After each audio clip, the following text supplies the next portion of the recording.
So in this video we're going to look at additive functions. So that's the property here, f of mn equals f of m plus f of n.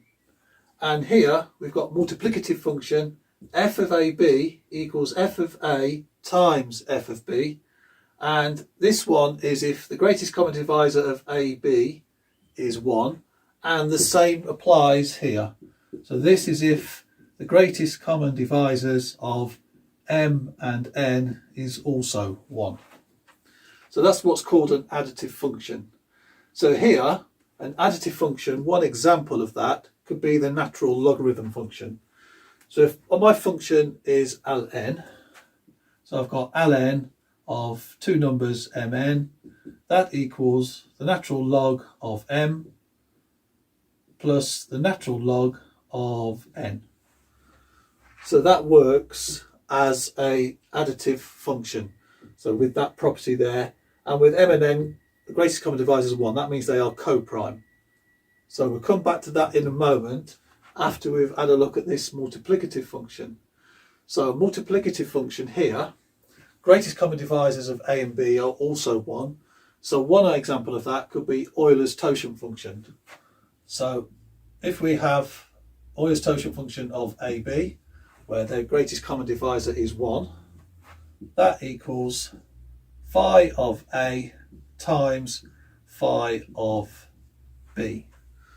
So there'll be many examples of that. If you check the link below, you'll see some descriptions of videos explaining this Euler's totient function in a bit more detail. Now we'll look at what happens if the greatest common divisors of a and b is not 1, so i.e. they're not relatively co-prime. So if the greatest common divisors of a and b is greater than 1, and the same here.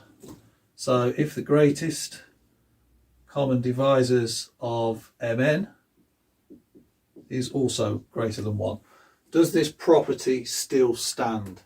So let's have a look at the logarithm function. So if we've got log of, let's say, 40, that would be ln of 10 plus ln of 4. And it's quite clear that these two numbers are not co-prime, as 2 is a factor of both. So this still stands. So that means that the logarithm function is what's called completely additive. So that's completely additive. So that's with that rule there. So now let's have a look at the Euler's totient function. So now if we look at this using the same number, phi of 40,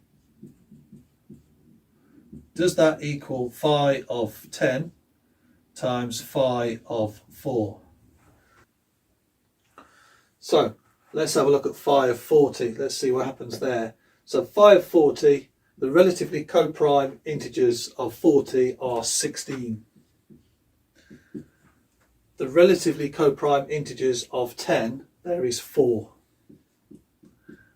And the relative co-prime integers of 4, there is just 2.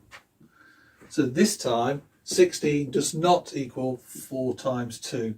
So therefore this function here, for multiplicative function, Euler's totient function, is what's called, it's multiplicative function, but it's not completely multiplicative. So by this property here, it's not completely multiplicative. Now there is examples of functions which are completely multiplicative, which I'll show to you in another later video if you like, or leave a description in the link below and I'll do some examples of those. But this is what happens with Euler's totient function. It's not completely multiplicative. And here the natural logarithm function is completely additive. Okay.